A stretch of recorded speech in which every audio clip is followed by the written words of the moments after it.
بسم اللہ الرحمن الرحیم۔ ایک اہم عمل کی فضیلت، مسجد میں سیکھنا سکھانا۔ رسول اللہ صلی اللہ علیہ وسلم نے فرمایا، جو شخص مسجد کی طرف جائے اور اس کا ارادہ صرف یہ ہو کہ کوئی اچھی بات یعنی دین کی بات سیکھے یا سکھائے، اس کو حج کرنے والے کے برابر ثواب ملے گا۔ ایک گناہ کے بارے میں، سود کا لین دین کرنا۔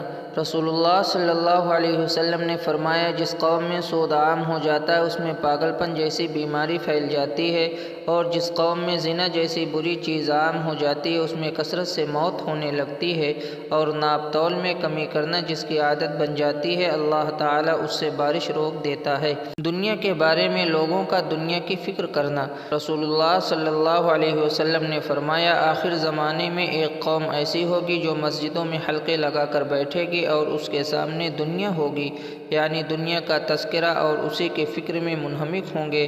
تو تم ایسے لوگوں کے ساتھ نہ بیٹھنا، اس لیے کہ اللہ تعالیٰ کو ایسے لوگوں کی کوئی ضرورت نہیں۔ آخرت کے بارے میں، فیصلے کا دن متعین ہے۔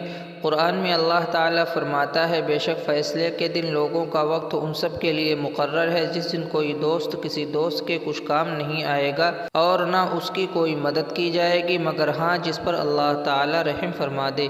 طب نبوی سے علاج ایک حفاظتی تدبیر۔ رسول اللہ صلی اللہ علیہ وسلم نے منہ کے بل لیٹ کر کھانا کھانے سے منع فرمایا۔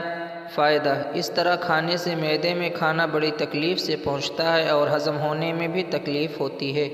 قرآن کی نصیحت۔ قرآن میں اللہ تعالیٰ فرماتا ہے، جب قرآن پڑھا جائے تو اس کو پوری توجہ اور غور سے سنا کرو اور خاموش رہا کرو تاکہ تم پر رحم کیا جائے۔